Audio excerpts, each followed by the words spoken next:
उत्तर प्रदेश में बीएसपी की सरकार थी और काफिला लंबा आपके आगे पीछे घूमता था उस वक्त, वो दौर याद आता है अभी? बुलंदी चाहे जैसी हो सदा झगड़े में रहती है और इमारत चाहे जितनी ऊंची हो सदा खतरे में रहती है। वे कौन लोग थे जिन्होंने मेंबर ऑफ पार्लियामेंट के चुनाव में ये उड़ाया कि योगेश वर्मा जी तो बीजेपी से मिले हैं? 2 अप्रैल 2018 में जो घटना हुई थी उसमें कौन अफसर था जिसने आपका अपमान किया? क्योंकि मैं गलत बात का विरोधी हूँ, क्या वो अपने लोग हों क्या दूसरे। गंगा का पुल जैसा जिसको कौरव पांडव भी कोशिश की थी गंगा का पुल बनाने की, वो भी बना नहीं पाए थे और मैंने वहाँ गंगा का पुल बनवाया, वहाँ स्वीकृत करा के लाया हमें सरकार से। और जिन लोगों ने साजिश रची सब बर्बाद है। 22 में मैं 1,02,000 वोट मिली तब बेईमानी से मुझे हरा दिया गया। किस तरह की बेईमानी? बेईमानी ये कि षड्यंत्र रचा गया। नाम अभी मैं उनको दूध पिला रहा हूँ। आपने भाषण में कहा कि आस्तीन के सांप। आस्तीन के सांप, तो कौन है आस्तीन के सांप जो बार बार फन निकालते हैं? तुम हस्तिनापुर में टांग क्यों खींच रहे हो भाई? इसका मतलब तुम रुकावट पैदा कर रहे हो सरकार बनाने में। मैं ये कह रहा हूँ कि अगर यहाँ से मेरी पत्नी सुनीता वर्मा जीत जाती तो मैं आपको ये बता रहा हूँ, दावे से कह रहा हूँ कि इस आसपास के जिलों का टोटल दलित समाजवादी पार्टी, एक तरफ मैं विधायक था और एक तरफ मुख्यमंत्री थे बहन जी, और बहन जी के नाम का खौफ हुआ करता था। तो मैंने उस समय उस सरकार से पंगा ले लिया। तो बीजेपी की तो औकात क्या है, चाहता है फोड़ दूं सर उन जालिमों के, लेकिन हाथ में मेरे पत्थर नहीं है। तो इसलिए समय बदलने वाला है। सरकार बदल रही है। सरकार, अभी आपने लोकसभा का चुनाव नहीं देखा? हमारी पत्नी को वोट चोरी करके तो इन्होंने हराया है। अरुण गोविल शहर में क्यों नहीं घूम रहे? शर्म आती है। जब मेरा टिकट हो रहा था जनरल सीट पे कि वहाँ एक नेता, जो नाम नहीं लूंगा मैं उसका, मौजूदा विधायक, पहले ऐसी सीट पे जनरल सीट पे एससी को लड़ाओगे? माँ जी, इसका मतलब दलितों की वोट ले सकते हैं ये दलितों की वोट से विधायक बन सकते हैं, लेकिन जनरल सीट पे दलित चुनाव नहीं लड़ सकता। समाजवादी पार्टी में आप आए तो कहा गया कि अतुल प्रधान की एक भूमिका रही उसमें। अब अतुल जी से आपके रिश्ते कैसे? रिश्ते शाहिद मंजूर साहब से कैसी ट्यूनिंग है आपकी? आप चुनाव आप लड़ेंगे विधानसभा का या सुनीता वर्मा जी लड़ेंगे? क्या अंतर दोनों के लड़ा? तो सीटें कौन कौन सी होंगी? हम तो किठौर में भी हमारे चाहने वाले हैं, वहां से भी हम 17,000 वोटों से जीते हैं। शाहिद मंजूर साहब नाराज? अरे हमें पार्टी का काम करना है, कोई नाराजगी का क्या मतलब?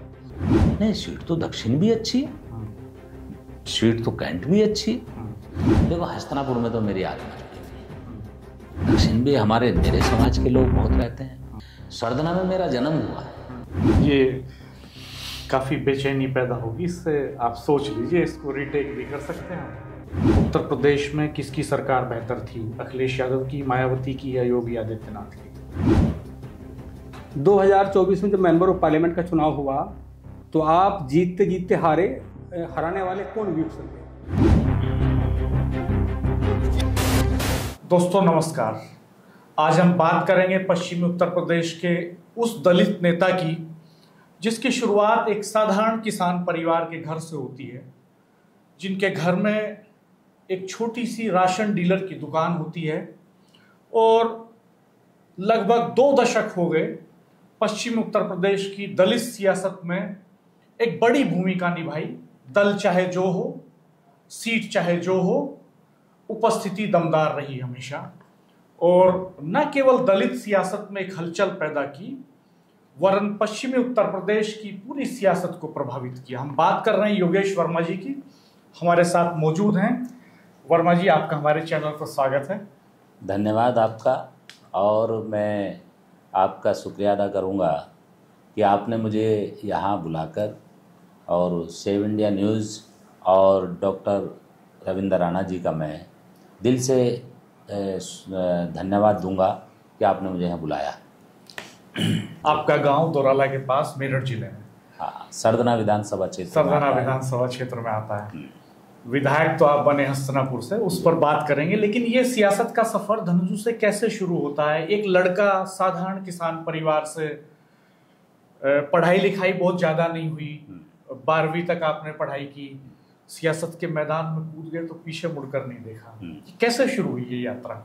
देखिए, हमारा जो परिवार एक छोटे किसान और मेहनत करने वाला, यानी कि हमारा शुरू से जो परिवार रहा है संघर्ष करने वाला रहा है।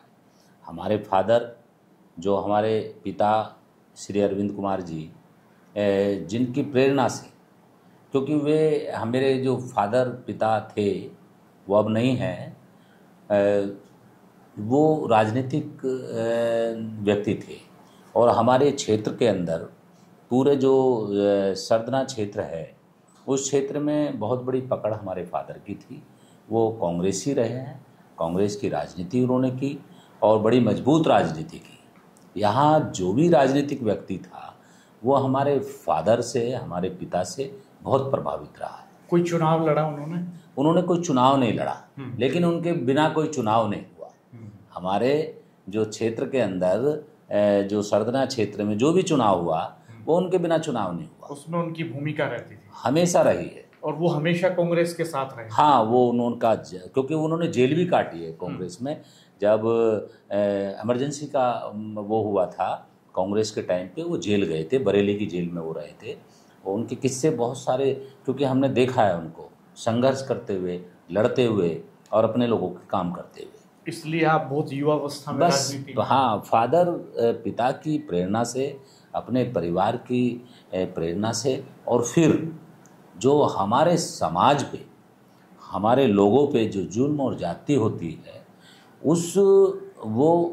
उसके लिए जो हमारा समाज ने हमेशा संघर्ष किया है। और बाबा साहब भीमराव अंबेडकर जी से प्रेरणा लेकर कि उन्होंने किस संघर्ष से, और आज पूरे दुनिया में उनका नाम है, ये बाबा साहब से प्रेरणा ली है। और डॉक्टर भारत रत्न डॉक्टर भीमराव अंबेडकर जी हमारे भगवान हैं। उन्हीं की बदौलत आज मैं, आपने मुझे स्टूडियो में जो बुलाया है, ये हमारे परम पूज्य बाबा साहब भीमराव अंबेडकर जी की देन है।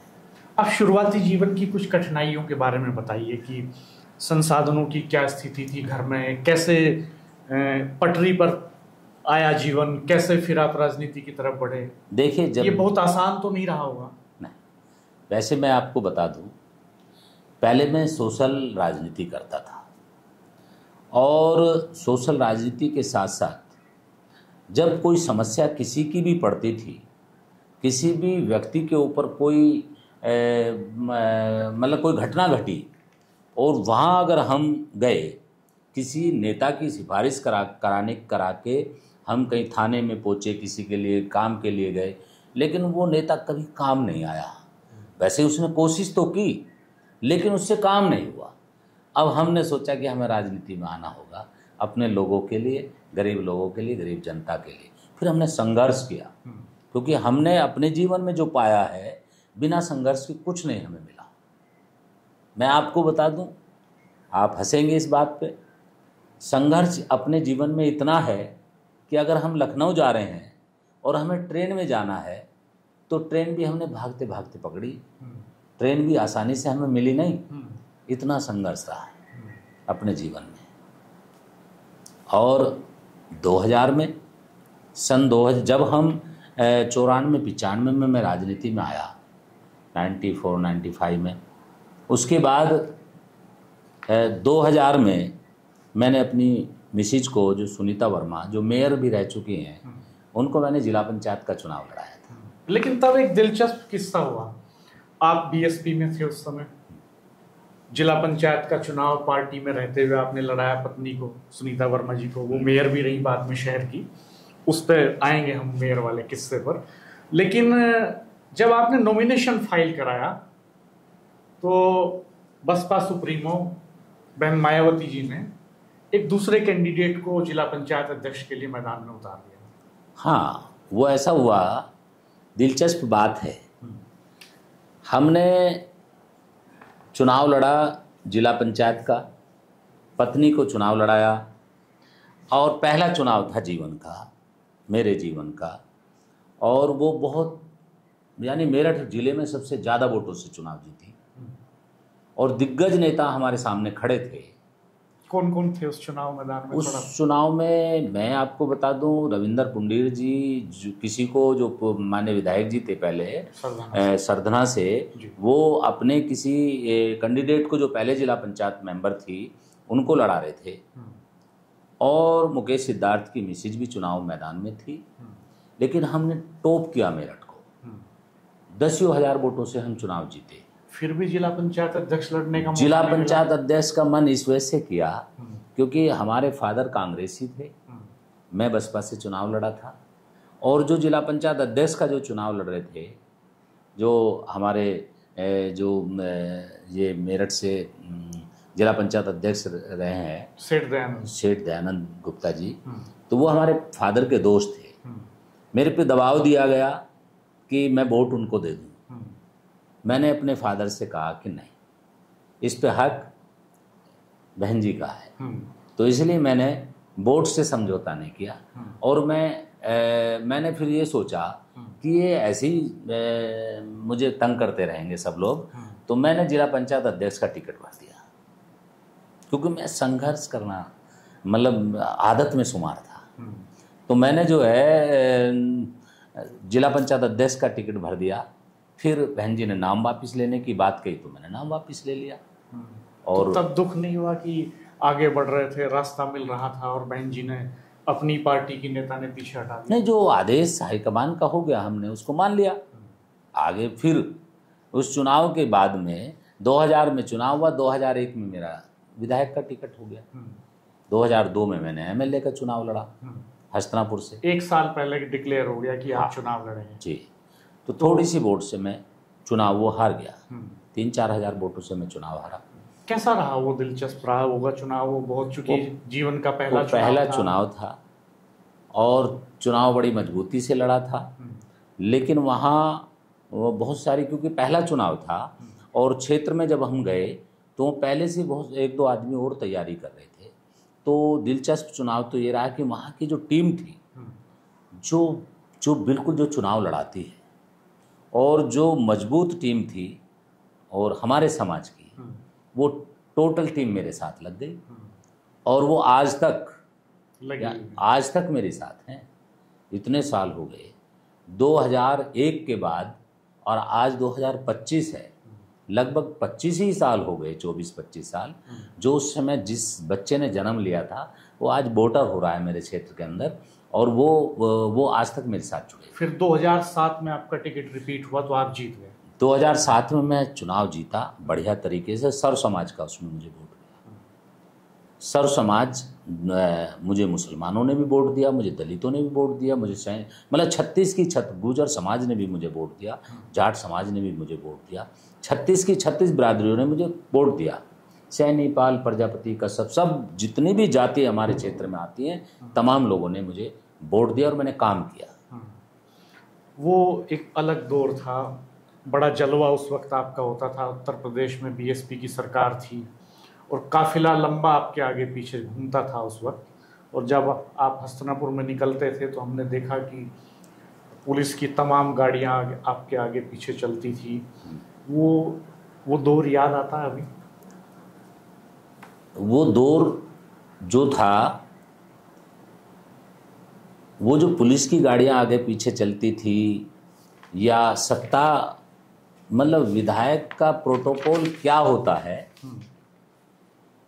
आज भी लोग हिरस करने की कोशिश करते हैं लेकिन नहीं हो पा रही है। वो अलग दौर था। और मैं बनावटी काम नहीं करता हूँ। मैं जैसे जब चलता था मैं आज भी ऐसे ही चलता हूँ। मशीनरी कंसीडर करती है आपको उसी तरह? मशीनरी देखो, सत्ता जिसकी होती है वो उसके लिए काम करती है। अच्छा, उस दौर में कुछ विवाद भी आपसे जुड़े? सरकार आपकी थी, आप ही की पार्टी ने आपके ऊपर कई मुकदमे लगा दिए, आपको जिला बदर कर दिया। आपके ये करीबी जो जिला पंचायत सदस्य थे उस वक्त, संजय गुर्जर, उनकी हत्या हुई। आपने अपनी ही सरकार की पुलिस पर यह आरोप लगाया कि वो ठीक से काम नहीं कर रही है, खुलासा नहीं कर रही है, और आपको बदले में जिला बदर का तमगा मिला। तब क्या महसूस किया आपने? देखिए, हमेशा ताकत का विरोध होता है। बुलंदी चाहे जैसी हो सदा झगड़े में रहती है, और इमारत चाहे जितनी ऊंची हो सदा खतरे में रहती है। बुलंदी हमेशा झगड़े में रहती है। हम लोग काम करते थे और हमारे ही पार्टी के लोग उस समय मैं जो जिस पार्टी में काम करता था, वहाँ तमाम जो पार्टी के लोग थे, यहाँ से मेरठ से लेकर लखनऊ तक मेरे पीछे पड़े हुए थे। उन्होंने षड्यंत्र के तहत आपके बढ़ते हुए प्रभाव से खतरा महसूस करते थे? हाँ, उनको हमेशा खतरा रहता था। और वो किसी भी तरीके से बहन जी से तरह तरीके की मेरे बारे में शिकायतें करते थे। और कौन थे ये लोग? पार्टी के कोऑर्डिनेटर थे। जो पार्टी के कोऑर्डिनेटर जो जिम्मेदारी जिन पे थी क्षेत्र की या जिले मंडल की या प्रदेश की, वो लोग बहन जी को बरगला देते थे, मतलब गलत सूचना देते थे। और उनको भी पसंद नहीं था कि एक दलित समाज का व्यक्ति इस तरीके से अपनी विधायकी चला रहा है, इस तरीके से अपने क्षेत्र में काम कर रहा है।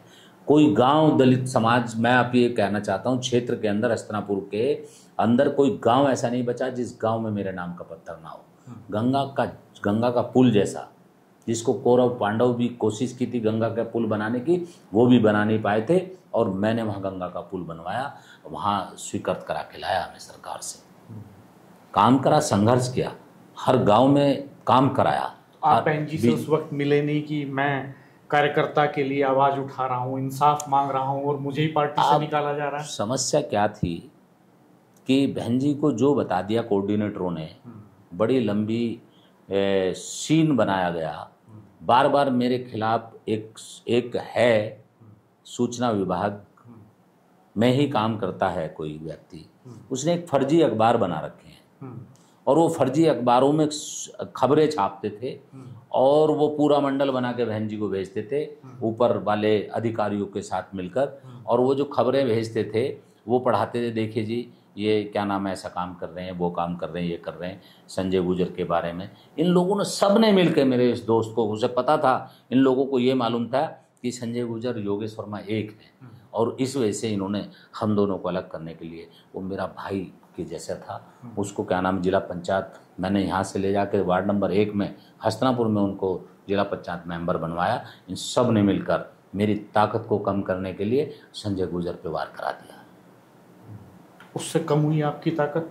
देखिए, मेरे साथ उनका परिवार खड़ा था, उनका परिवार मेरे साथ है आज भी, तो इसलिए कम। देखो, भाई जाता है तो कुछ तो होता ही है, दुख तो होता है, कमजोरी होती है, ताकत भी कम होती है। लेकिन उन लोगों की चेहरे उजागर हुए जिन लोगों ने षड्यंत्र रचा, वो लोग जेल में गए। आज हम लोगों को तो जिले से बाहर जाना पड़ा, मुकदमे दर्ज हुए, लेकिन उसके बाद भी हम मेयर बने और हमारी राजनीति आज भी है। और वो लोग उनके घर तक उजड़ गए, वो बर्बाद हो गए। वो यहाँ मेरठ के अंदर है, और जिन लोगों ने साजिश रची सब बर्बाद है। विधायक रहते कितने दिन अपनी सरकार में आप जिला बदल रहे? नहीं, मैं जिला बदल नहीं रहे, मेरे पे और मुकदमे दर्ज हुए। मैं जो हूँ जिले, मैं यहाँ से चला गया था, मेरे पे करीब 17-18 मुकदमे उस समय भी दर्ज हुए थे। और लेकिन मैं किसी भी मुकदमे में जेल में नहीं गया, मैं कोर्ट से स्टे लेकर आया। और कोर्ट से स्टे लेके आने के बाद 2012 में जब मैंने सोचा कि मुझे चुनाव लड़ना है और मुझे इनको सबक सिखाना होगा, तब मैं क्या नाम है पीस पार्टी से चुनाव लड़ा, और बसपा की जमानत जब्त हुई थी उस टाइम पे, और मैं 2200, 2300, 2500 वोटों से चुनाव हार गया था। ये 2012 और वो भी इस वजह से कि 10-12 दिन ही मिले थे।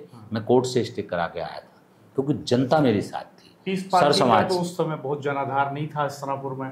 बात मुझे इतने वोट कैसे मिले आपको? वो मुझे चाहने वाले लोग हैं, जिनमें मैंने काम किया, जिनके लिए मैंने संघर्ष किया है, वो लोग थे चुनाव लड़ाने वाले। चुनाव तो मैं जीत जाता, उस समय भी मैं प्रशासन से लड़ रहा था, उस समय भी सरकार थी एक जो मुझे चुनाव हराना चाहती थी।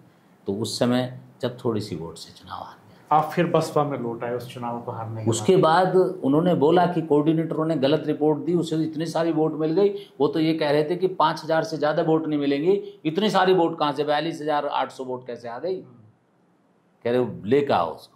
फिर मुझे दोबारा मैं बसपा में गया। तो जब दोबारा आप गए बहन जी से मिलने ज्वाइनिंग से पहले, तो क्या कहा उन्होंने? मैंने कहा कि मेरे साथ गलत हुआ, आपको गलत रिपोर्ट दी। नो नहीं नहीं, हाँ ठीक कह रहे आप, हम आपके साथ गलत हुआ है, तेरे साथ गलत हुआ है, मुझे गलत सूचना दी गई तेरे बारे में, तो चुनाव लड़ाऊंगी। 17 का चुनाव लड़ा दिया मुझे, लेकिन आप हार गए। बीएसपी में रहते हार गए। पीस पार्टी में आप बहुत नजदीकी अंतर से हारे, जब पीस पार्टी का कोई बड़ा बेस भी नहीं था। जिस समय उस समय चुनाव क्या था, उस समय चकोनिया चुनाव था, अब नेट टू नेट चुनाव हो गया 17 में। सिर्फ सामने भाजपा और हम, मुझे 67,000 वोट मिली। समाजवादी पार्टी का भी कैंडिडेट था, उसको 48,000 वोट मिली, 67,000 वोट मुझे मिली। अब 1 लाख वोट मिली मुझे 2022 में, 1,02,000। तो वोट तो मेरी, जब मैं चुनाव लड़ा 2002 में, जब मुझे 24-25 हज़ार वोट मिली, जब मैं विधायक बना जब मुझे 34,000 वोट मिली, जब मैं पीस पार्टी से चुनाव लड़ा जब 42,800 वोट मिली, जब मैं 17 में चुनाव लड़ा जब मुझे 67,000 वोट मिली, फिर भी हार। अब 22 में मैं 1,02,000 वोट मिली, तब बेईमानी से मुझे हरा दिया गया। किस तरह की बेईमानी? ऐसा है ये, मैं आपको बता दूं, बेईमानी ये कि षड्यंत्र रचा गया और योगेश वर्मा के खिलाफ ये लोग षड्यंत्र रचते हैं। मैंने कहा ना, बुलंदी चाहे जैसी हो सदा झगड़े में रहते हैं। कौन लोग हैं, उनका नाम बताइए ना आप। नाम अभी नहीं बताऊंगा, वक्त आने में बताऊंगा। अभी मैं उनको दूध पिला रहा हूँ। आपने कहीं डायरी में लिख रखे हैं सब? हाँ, डायरी। कल आप एक जगह भाषण दे रहे थे, वहां आपने जिक्र भी किया इसका कि वो बहुत वायरल हो रहा है आपका वीडियो। आपने भाषण में कहा कि आस्तीन के सांप। तो कौन है ये आस्तीन के सांप जो बार बार फन निकालते हैं? ये बार बार, मैं आपको बता दूं, वो नहीं चाहते कि समाजवादी पार्टी की सरकार बने, और वो लोग पार्टी में रह के पार्टी के साथ गद्दारी करते हैं, अपने नेता के साथ गद्दारी करते हैं। उन लोगों को उजागर करेंगे।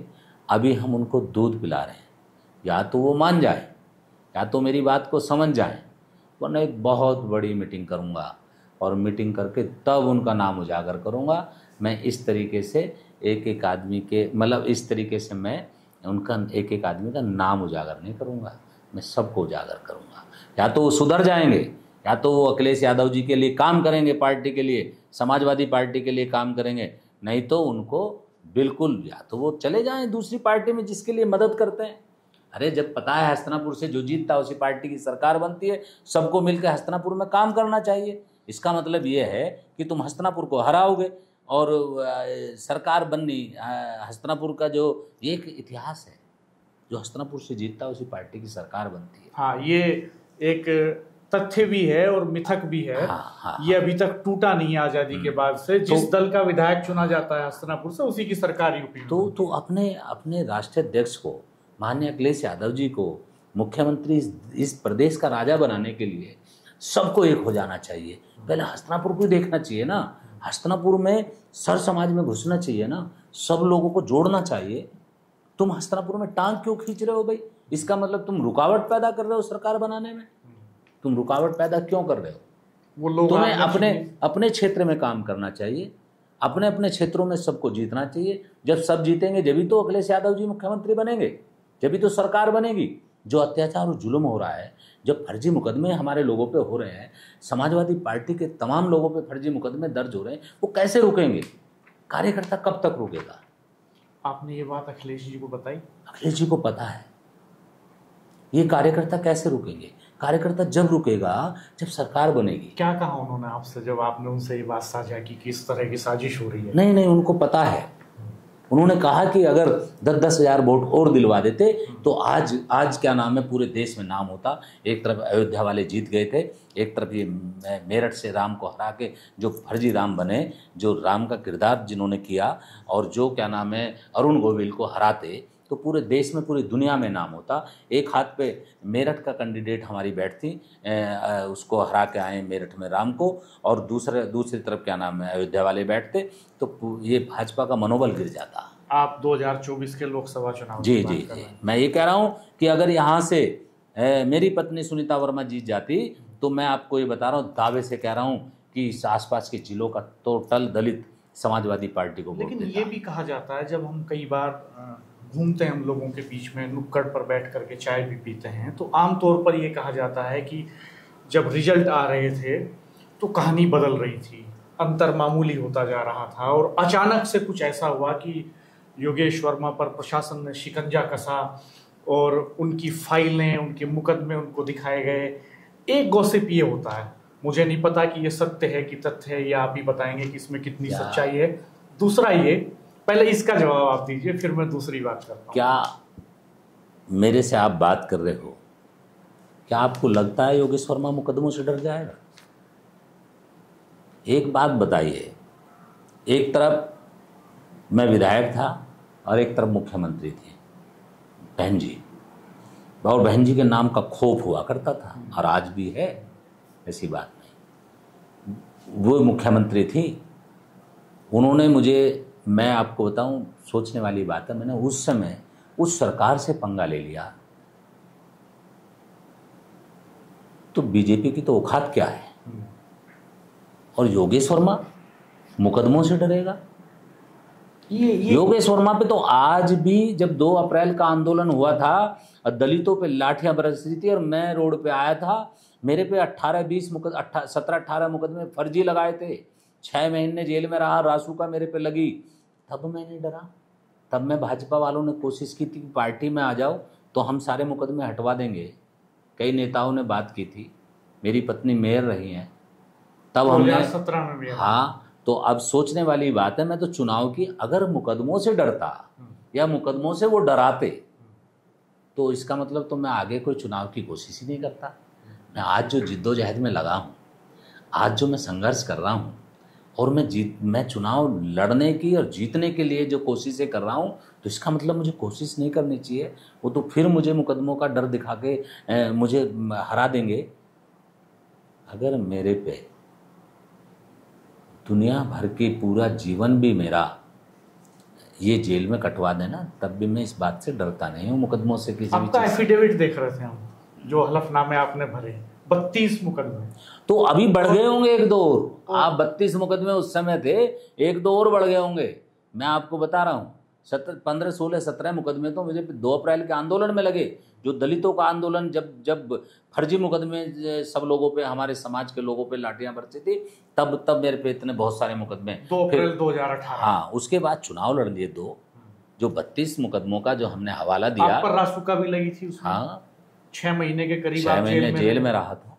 कल मैंने सुना आप बहुत गुस्से में थे। कल जो भीड़ थी, जो उसके मिजाज को भांपते हुए शायद आप अपने लोगों से अपनी सारी दिल की बात कह देना चाहते थे, ऐसा लगा। आपने कहा कि वो दिन भूले नहीं हैं, एक एक दिन का बदला लेंगे।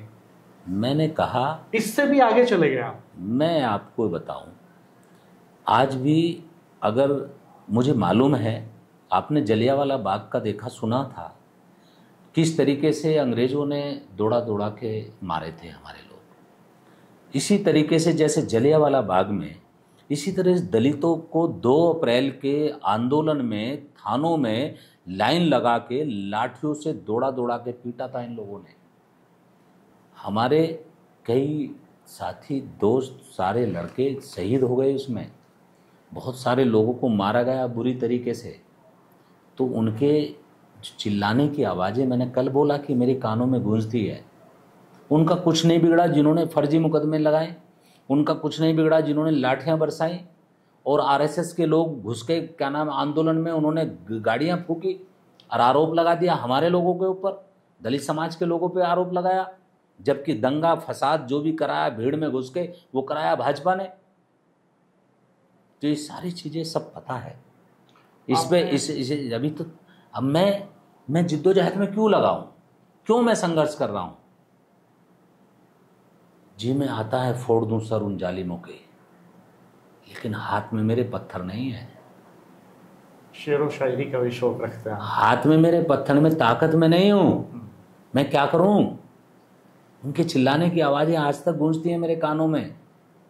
उनको किस तरीके से मारा गया था, किस तरीके से पीटा गया उनको, उनकी खाल तक उतार दी शरीर पे से, उन पे सीधा नहीं लेटा गया जेल के अंदर। मुझे मालूम है उनका दर्द, उनके दुख के बारे में मुझे मालूम है। मैं क्या करूं? अगर मैं कुछ हूं बनूं तो उनके एक एक पल का हिसाब लेना चाहता हूं, एक एक लाठी का हिसाब लेना चाहता हूं। आप यही नहीं रुके, आपने कहा, आपने जिक्र किया एक पुलिस वाले का, हाँ, एक लात का जिक्र किया। हाँ, मैं एक योगेश वर्मा,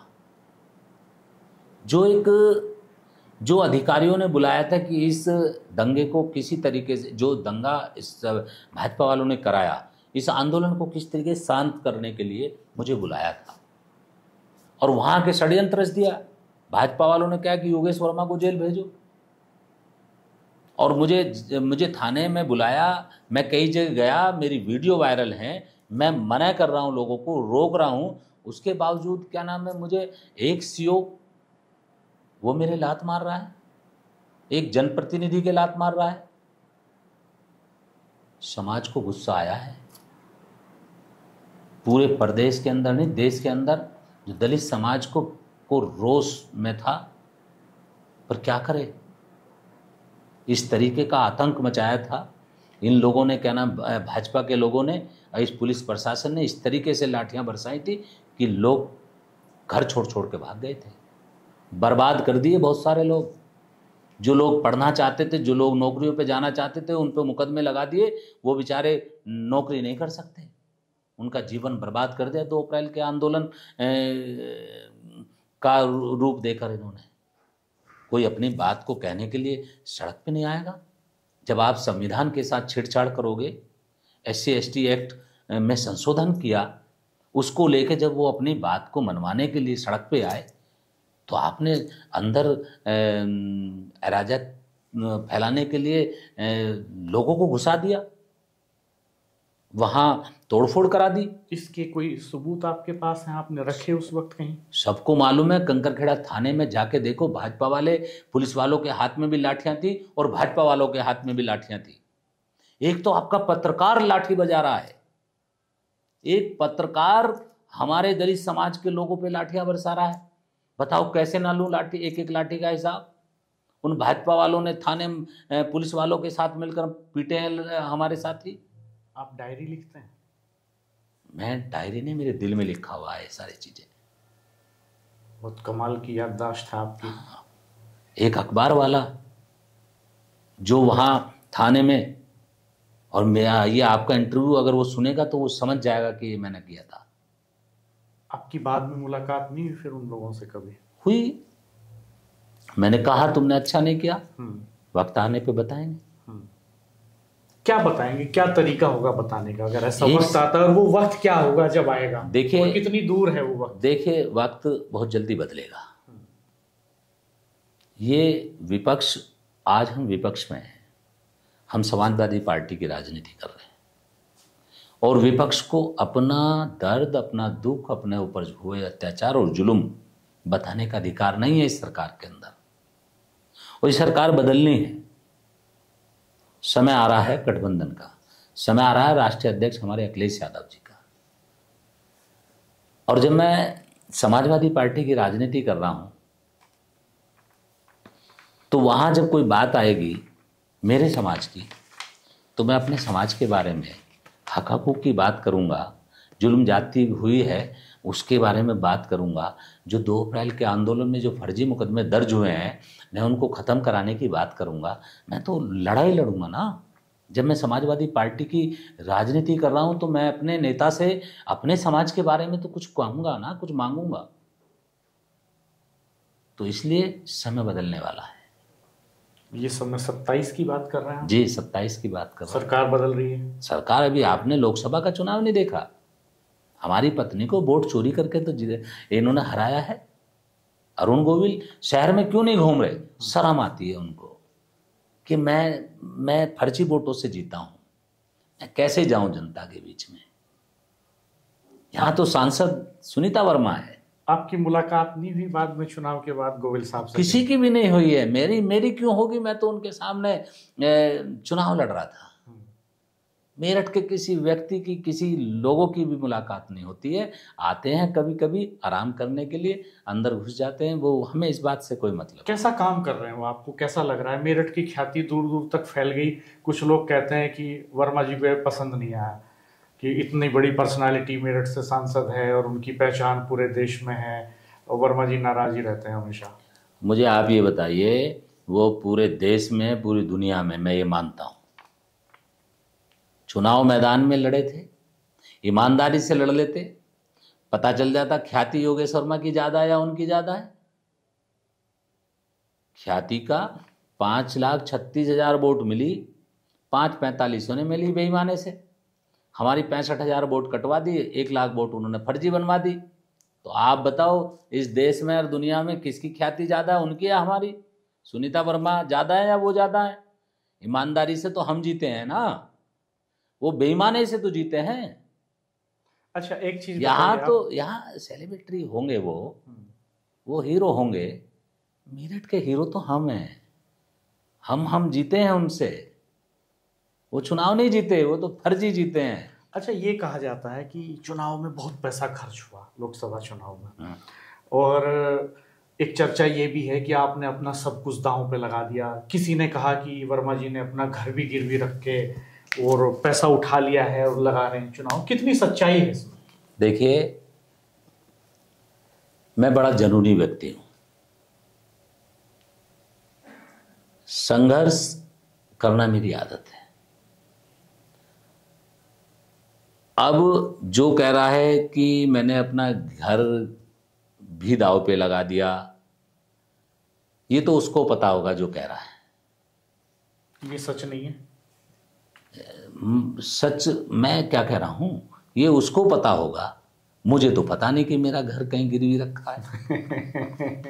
दूसरी ये भी दिलचस्प बात है कि सियासत में कई ऐसी बातें भी घूमती हैं पब्लिक डोमेन में जो वैसी होती नहीं वास्तव में। मैं आपको बता दूं, मैं संघर्ष करने वाला आदमी हूं और मैं बड़ा जुनूनी व्यक्ति हूं। मैं अपने आप को दांव पे लगा के जब मैं गेम खेलता हूं, और मैं पॉजिटिव रहता हूं हमेशा, नेगेटिव आदमी को मैं पसंद नहीं करता हूं। अच्छा, ये जो जर्नी है आपकी, एक किसान का बेटा, कम उम्र में पॉलिटिक्स में एंट्री, लगातार मुकदमे, लगातार जेल, गुंडा एक्ट, रासुका, 6-6 महीने की जेल, कभी मन में नहीं आया कि किस रास्ते पे चले गए? सियासत की जगह कुछ और किया होता तो शायद बेहतर। नहीं, रास्ता गलत नहीं है, सेवा करने का भाव है अंदर। रास्ता, अब हम कोई गलत काम नहीं कर रहे ना, हम जो राजनीति कर रहे हैं, राजनीतिक व्यक्ति पे मुकदमे, जो रासुका लगी समाज के लिए लगी, 15, 16, 17 मुकदमे लगे समाज के ऊपर वजह से लगे। तो ऐसे तो पूरा जीवन भी समाज के लिए जेल में रहना पड़ जाए, फांसी पे लटक जाए, बाबा साहब के नाम पे, संविधान के नाम पे हम पीछे नहीं हटेंगे। समाज मानता है कि आपने उनके लिए ये सब किया? अरे समाज मानता तभी तो जहां से भी खड़ा हो जाता हूँ वहीं से वोटों की बारिश होती है। अब 2019 में लोकसभा चुनाव लड़ने आप बुलंदशहर भी चले गए। हाँ, बुलंदशहर चले गए। वहां का बताइए, कैसा अनुभव रहा बुलंदशहर का? 4 लाख से ऊपर वोट मिल गए वहां। आज तक किसी विपक्ष के व्यक्ति को 1.5 लाख से ऊपर, 2 लाख से ऊपर वोट नहीं मिली वहां। हार की क्या वजह रही? वहां भी कोई देखिए, वहां थे, कोई भीतरघात था? वो हॉट सीट बीजेपी की सीट है। वहाँ बड़ी संख्या में लोधा समाज रहता है जो बीजेपी से जुड़ा हुआ है। वहाँ एक तरफा वोट वो ऐसे वोट करता है कि जैसे यहाँ हमारे यहाँ मतलब वहाँ वो लोकल बिजनेस करते हैं, खेती करते हैं, वो बाहर भी नहीं जाते कहीं काम करने के लिए, और वो 95% मतदान करते हैं। तो वो सीट बड़ी दूसरी टाइप की सीट है। मैं आपको बताऊँ, वहाँ जीतना तो बड़ा मुश्किल था, लेकिन हमने वहाँ भी, क्योंकि पॉजिटिव रहता हूँ ना मैंने मांगा तो नगीना से था, मुझे कहा यहाँ से लड़ लो, वहाँ से ठीक है यहाँ से लड़ लेंगे। हम तो हर समय तैयार रहते हैं योद्धा की तरह। तो गठबंधन भी था, सपा गठबंधन भी था, हमने सोचा कि हो जाएगा काम, लेकिन नहीं। हाल में जो किठौर में बैठक हुई उसमें आपने कई बातें कही जो चर्चा में है। आपने कहा कि दलित का बेटा घोड़ी चढ़ जाए ये पसंद नहीं आता लोगों को। दलित का बेटा मूछ रख ले ये पसंद नहीं आता। आज़ादी के इतने लंबे समय बाद भी अगर ऐसे हालात हैं तो इनको कैसे देख रहे हैं आप, कैसे बदलाव आएगा इस सोच में? सोच में बदलाव आना चाहिए। ये संविधान, क्या मेरठ में भी ये रियलिटी है? ये मेरठ में ये रियलिटी नहीं है, लेकिन हाँ कुछ जगह छुटपुट घटनाएं हुई हैं, मैं आपको बता दूं। लेकिन मेरा कहने का मतलब ये है कि अब देश आज़ाद हो गया है और देश संविधान से चलता है। पहले मनुवादी सोच पे चलता था, मनुस्मृति पे चलता था, जहाँ गरीब लोगों को, जहाँ शोषित समाज के लोगों को, जहाँ अछूत समझा जाता था, जिनको उनको सार्वजनिक नल से पानी नहीं पीना, कुएं से पानी नहीं पी सकता था, सड़क पे सार्वजनिक तरीके से चल नहीं सकता था, पढ़ने का अधिकार नहीं था, मतलब अच्छे कपड़े पहनने का अधिकार नहीं था, घोड़ी बारात अपने निकालने का अधिकार नहीं था। बहुत सारी समस्याएं हमारे पूर्वजों ने झेली हैं। लेकिन अभी भी कुछ इलाके ऐसे हैं कि जहां अगर दलित समाज का बच्चा कहीं शादी कर रहा है और वो घोड़ी पे जा रहा है, बुलंदशहर की एक घटना भी हुई थी, मैं गया था उसमें, हमारे जो राष्ट्रीय अध्यक्ष अखिलेश यादव जी ने प्रतिनिधि मंडल वहाँ भेजा था, उसमें मैं गया था। तो वहाँ घोड़ी पे जब दूल्हा अपनी बारात को निकाल रहा था तो वहाँ घेर के उनको मारा, पीटा, उसके बाद बारात को बंधक बना लिया। वो किसी तरीके से छूट के बेचारा अपनी ससुराल वहाँ पहुँचा और वो फिर उनको बंद कर दिया गया, यानी फिर पुलिस भी उन्हीं का साथ देती है। तो ये जो व्यवस्थाएं हैं ये चेंज होनी है, क्योंकि बाबा साहब भीमराव अंबेडकर जी ने संविधान में सबको बराबर का अधिकार, समानता का अधिकार दिया है।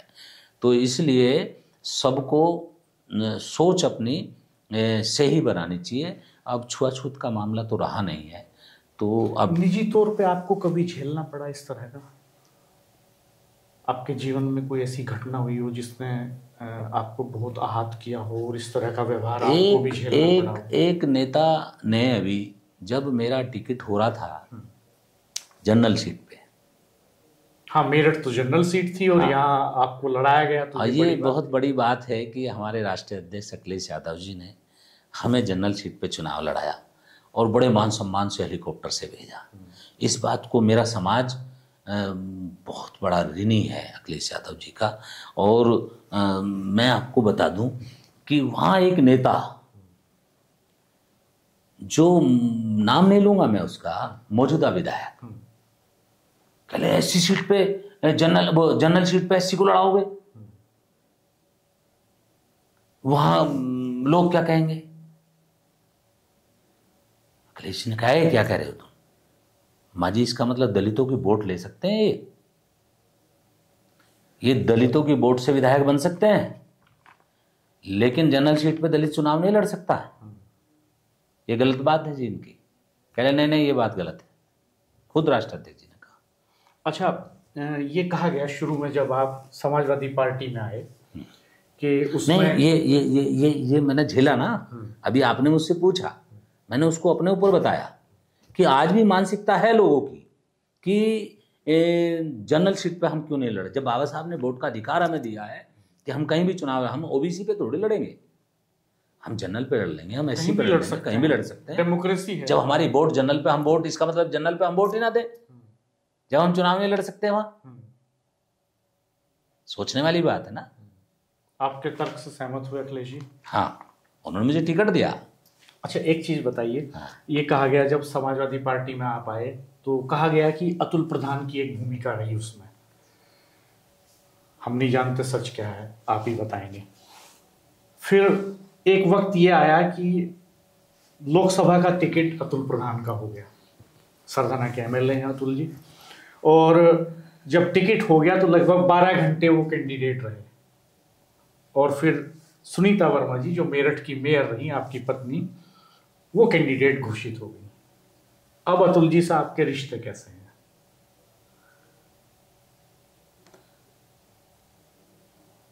रिश्ते देखिए, आप रिश्ते पूछ रहे हैं या ये ऐसे ऐसे कैसे कैसे हो गया? पहली बात तो ये कि शुरू में दलित समाज के, हमारे समाज के एक व्यक्ति का टिकट हुआ जो एडवोकेट थे, दिल्ली के रहने वाले जी। उनका टिकट कटा, बड़ा संघर्ष हुआ, सब लोगों ने संघर्ष किया, मैं भी टिकट मांग रहा था। फिर अभी जिनका आपने नाम लिया उनका टिकट हो गया। अब उस पे मंथन हुआ, चिंतन हुआ, और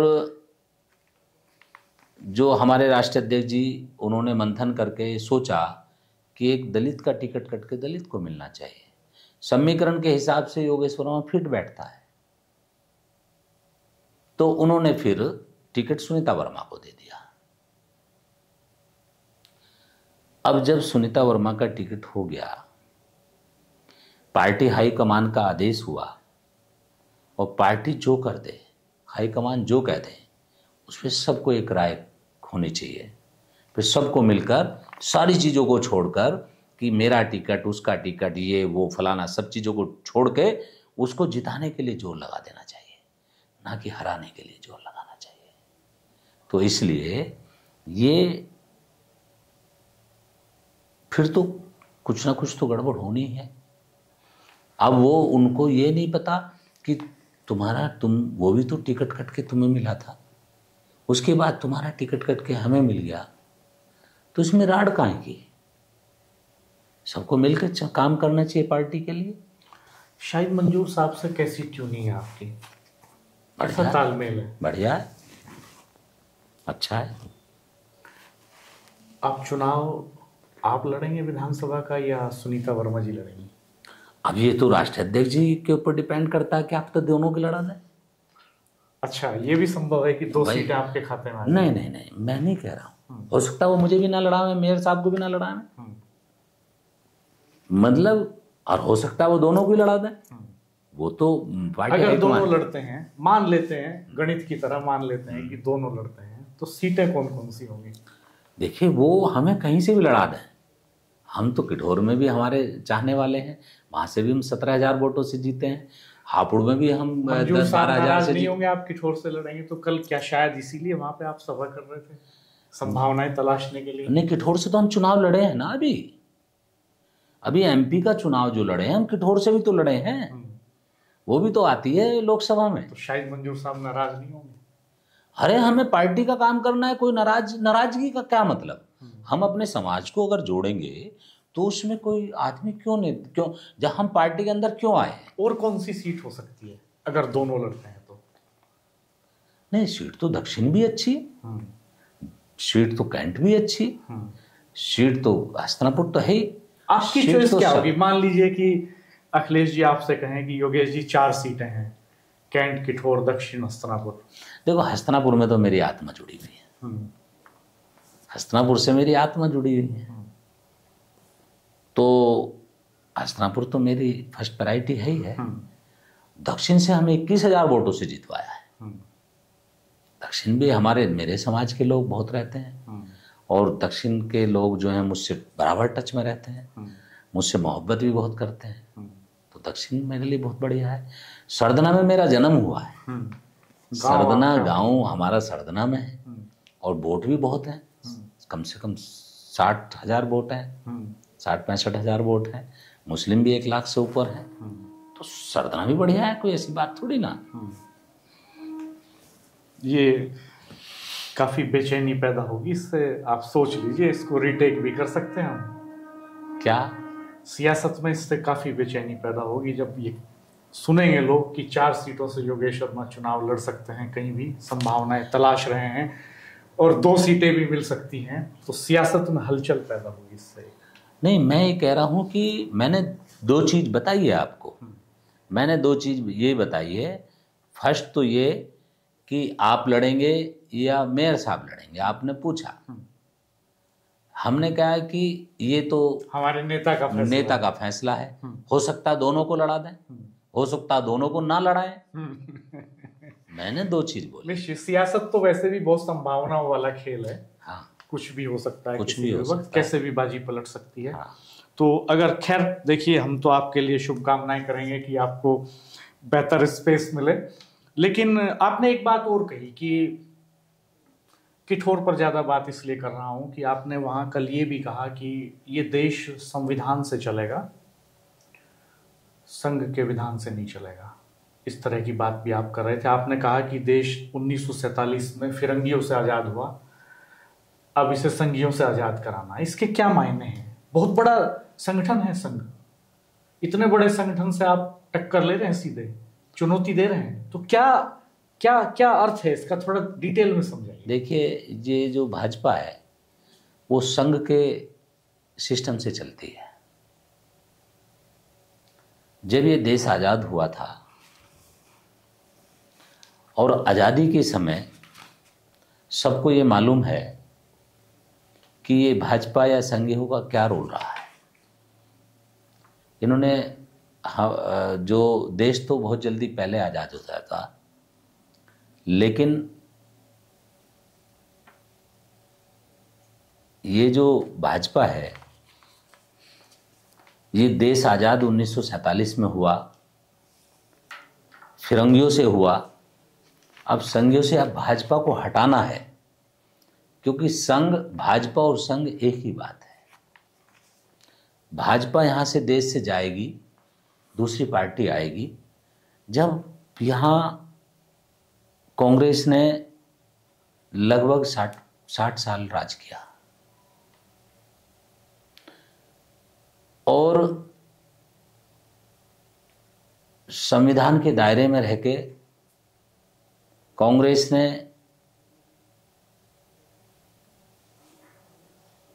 बड़े बड़े एयरपोर्ट बनवाए, बड़े बड़े अस्पताल बनवाए, एम्स जैसे हॉस्पिटल बनवाए और रेलवे स्टेशन बनवाए और पता नहीं क्या क्या बनवाया।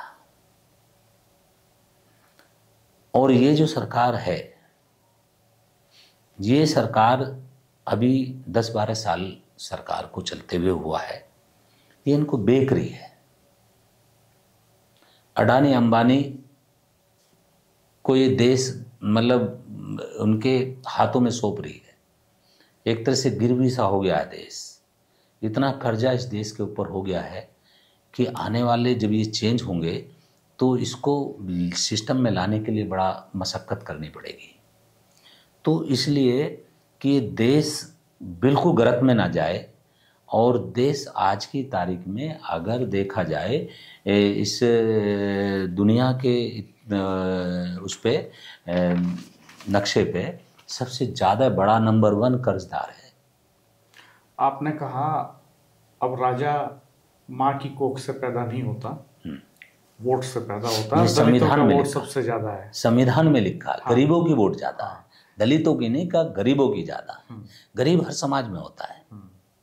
मैंने ये भी तो कहा दलित कोई जाति नहीं है। तो क्या माना जाए इसको कि ये एक राजनीतिक संदेश है वोटर्स को? हाँ, वोट कोई कागज का टुकड़ा नहीं है। बिना सोचे समझे जाके डिब्बे में डाल दो, पहले देखो कि सामने वाला कौन प्रत्याशी है। आपको लगता अमीर गरीब जो है वो एक मुद्दा है देश में? जब जाति बहुत अहम रहती है चुनाव के वक्त में, जब सांप्रदायिक ध्रुवीकरण बहुत तेज हो जाता है, तो ऐसे वक्त में ये अमीरी गरीबी का जो फैक्टर है ये कितना रोल प्ले करेगा? जब ये सोचने वाली बात है, ये सारा तो प्राइवेट सेक्टर में फैक्ट्रियों को डाल रहे हैं, सारे रेलवे स्टेशन, ये सारी चीज़ें, एयरपोर्ट बेच रहे हैं। और क्या नाम है, जो आरक्षण जो गरीब लोग अपने बच्चों को पढ़ा के प्राइमरी स्कूल बंद करा रहे हैं, ये जो गांवों में स्कूल खुलते थे प्राइमरी जूनियर हाई स्कूल, वो बंद करा के शराब के ठेके खोल रहे हैं वहाँ। तो गरीब होगा, मजदूरी पे जाएगा नहीं, शराब पिएगा, घर में लेटेगा, झगड़े करेगा, फसाद करेगा, मुकदमे होंगे, जेल जाएगा। तो गरीब होगा। और जो शराब का ठेका खोलने वाला व्यक्ति वो मालदार होगा उनसे। अच्छा, ये जो 5 किलो अनाज वाली योजना है सरकार की, इसके बारे में क्या राय है आपकी? ये अच्छी बुरी, हाँ ना में बताइए। ये अच्छी नहीं है। क्या होना चाहिए? ये देश को बिल्कुल गरीबी की तरफ लेके जा रही है और लोगों को बिल्कुल एक तरह से आस्तिक बना रहे हैं लोग अपने। विकल्प क्या है? अगर लोग कहते हैं कि सरकार, इन्हें रोजगार दो ना, इन्हें ये 5 किलो गेहूं नहीं मांगना चाहते, इन्हें आप काम दो, रोजगार दो, इनको नौकरियां दो। आप सब चीज़ तो प्राइवेट फैक्ट्री में, मतलब प्राइवेट सेक्टर में डाल रहे हैं।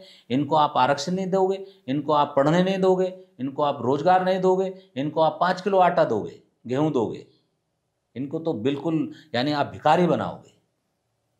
इनको आप, इनके बच्चे को नौकरी दो ना, इनको फ्री शिक्षा दो ना, इनको फ्री चिकित्सा दो ना,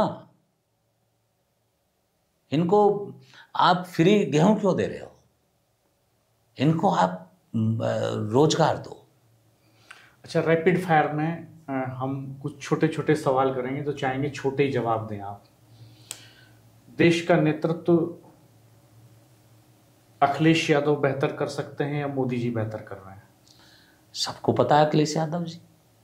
उत्तर प्रदेश में किसकी सरकार बेहतर थी, अखिलेश यादव की, मायावती की या योगी आदित्यनाथ की? देखिए, योगी आदित्यनाथ ये तो एक तरह से जैसे किसी दुश्मन से बदला लेते हैं, मतलब ये घृणा की राजनीति कर रहे हैं, भाई को भाई से लड़ाने की बात करते हैं। आपने ज़्यादा लंबी बात करने के लिए उसमें जवाब शॉर्ट में देना है। तो देखो, ये जो सरकार चल रही है तो अच्छी नहीं है।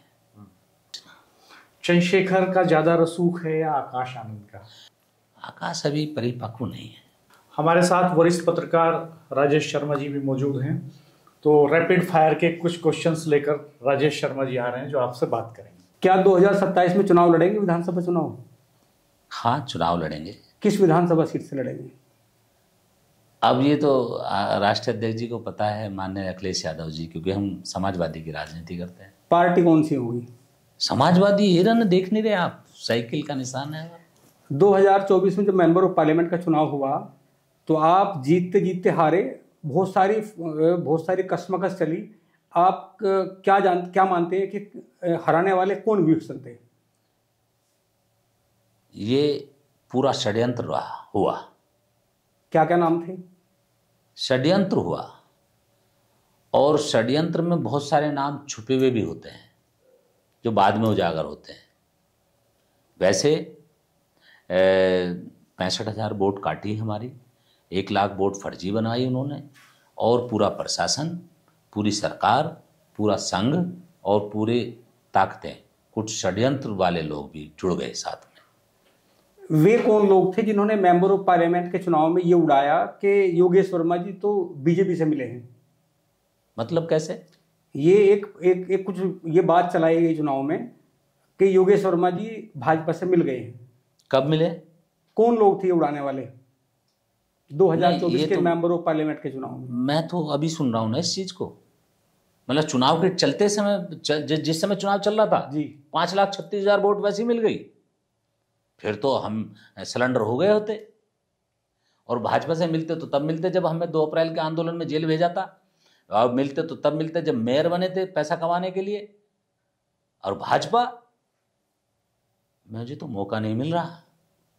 अगर मौका मिल जाए और ऊपर वाला मौका दे दे, जनता मेरी, इस भाजपा से तो हिसाब लेना है। 2 अप्रैल 2018 में जो घटना हुई थी उसमें कौन अफसर था जिसने आपका अपमान किया?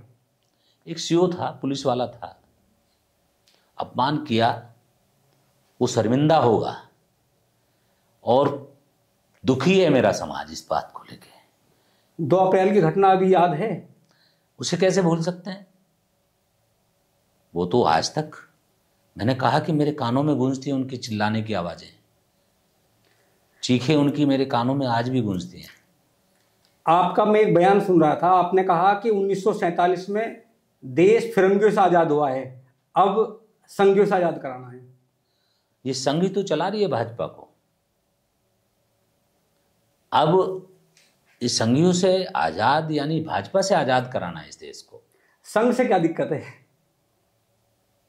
संघ से क्या दिक्कत है? संघ, जैसे संघ एक तरह से एजेंडा संघ का चलता है, संविधान बाबा साहब का है, लेकिन भाजपा में चलता है मनुवादी सोच का, मनुस्मृति का, कि इन दलितों को, गरीब लोगों को, जो शोषित हैं, जो दबे कुचले लोग हैं, इन लोगों को ना पढ़ने दिया जाए, ना इनको रोजगार दिया जाए, इनकी शिक्षा छीन लो, इनका सब कुछ छीन लो, इनका वोट का अधिकार छीन लो। ये सोच है संघियों की।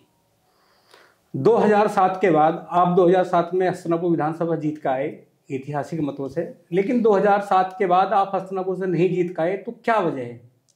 2007 में पंगा, 2011 में पंगा हुआ कुछ सरकार से, क्योंकि मैं गलत बात का विरोधी हूँ, चाहे वो अपने लोग हों चाहे दूसरे हों।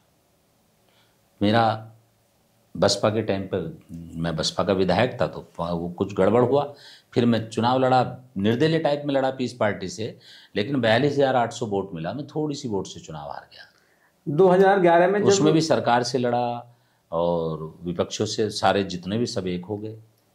इस समय उत्तर प्रदेश में जो दलित राजनीति है, वहाँ बड़े चेहरे कौन कौन मानते हैं आप? इधर सुश्री मायावती हैं, उधर चंद्रशेखर आजाद हैं, और भी कई सारे चेहरे हैं, तो आप किससे बड़ा चेहरा मानते हो? देखिए, मायावती जी हमारे नेता रही हैं। मैं खुद राजनीति दलितों की कर रहा हूं। ये सवाल मेरे से ना पूछो तो किसी और से पूछो तो अच्छी बात होगी। मैं खुद दलित राजनीति में सक्रिय हूं। मैं अपने समाज में, अपने लोगों से, वैसे तो मैं सर्व समाज के, लेकिन दलित समाज मुझे चाहता है। तो मुझसे अगर ये पूछोगे कि भाई तुम अपने बारे में बताओ, आप बड़े हो या वो बड़े हो, तो ये सवाल मेरे लिए ठीक नहीं है। वैसे तो देखो, मायावती जी, चंद्रशेखर भाई वो अलग हैं, सांसद हैं, उधर मायावती जी अपनी पार्टी की राष्ट्रीय अध्यक्ष हैं और आयरन लेडी भी हैं, तो वो अलग चीज़ हो गई है। लेकिन ये इस क्वेश्चन, देखो वो तो हमारे नेता हैं, रही हैं, और उधर चंद्रशेखर भी भाई हैं। बहन जी मायावती, सुश्री मायावती जी और अखिलेश यादव जी, इन दोनों में आपको कौन अच्छे नेता लगते हैं? भाई मैं राजनीति समाजवादी की कर रहा हूँ, तो मैं तो समाजवादी पार्टी के जो राष्ट्रीय अध्यक्ष हैं उनको अपना नेता मानता हूँ। मैं जब भाषण देता हूँ तो मैं शुरुआत उससे करता हूँ कि मैं माननीय अखिलेश यादव जी को अपना नेता मानते हुए मैं अपनी ये बात कर रहा हूँ। चलिए, बहुत शुक्रिया आपका, आपने समय दिया हमें और बहुत दिलचस्प बातें आपने बताई और कई सारी ऐसी बातें भी बताई जो बाहर जनता के बीच में चर्चा में हैं, लेकिन आपके मुताबिक सत्य कुछ और है। खैर, आज हमने बात की मेरठ जिले के धनजू, छोटे से गांव धनजू से निकल करके विधानसभा तक का सफर तय करने वाले योगेश वर्मा जी से, जो दलित राजनीति का बड़ा चेहरा है पश्चिमी उत्तर प्रदेश में। और पार्टी चाहे जो हो, सीट चाहे जो हो, विवाद चाहे जो हो, जेल का सफर हो या जनता के बीच भाषणों का दौर हो, योगेश वर्मा की उपस्थिति हमेशा दिलेरी के साथ, दमदारी के साथ दिखाई देती रही है। और वर्मा जी ने सियासत में एक नई सनसनी इस पॉडकास्ट में पैदा कर दी है। वो संभावनाएं खोल दी है उन्होंने कि हो सकता है उनके नेता उनको 2 सीटों से टिकट चुनाव लड़ा दें, उनकी पत्नी सुनीता वर्मा को भी और उन्हें भी। हो सकता है कि कई और सीटें फोकस में हो जहां से चुनाव में उतरने के लिए उनसे कहा जाए। ये तो उन्होंने अपने नेतृत्व पे फैसला छोड़ दिया है, लेकिन संभावनाएं खुली छोड़ दी हैं। बहुत शुक्रिया आपका, आपने समय दिया और बेबाकी से जवाब भी दिया। किसी सवाल से आप डरे नहीं और किसी सवाल का जवाब देने से आप बचे नहीं। बहुत शुक्रिया आपका। आप हमारे चैनल को देखते रहिएगा, सब्सक्राइब कीजिएगा, बेल आइकन प्रेस कर दीजिएगा, नोटिफिकेशन ऑन कर दीजिएगा और कमेंट बॉक्स में बताइएगा कि योगेश वर्मा की इन बातों से आप कितना सहमत हैं, उनकी सियासत को किस तरह से देखते हैं, उनकी राजनीति को किस तरह से देखते हैं और उनके भविष्य की संभावनाओं को किस तरह से देखते हैं। धन्यवाद, नमस्कार।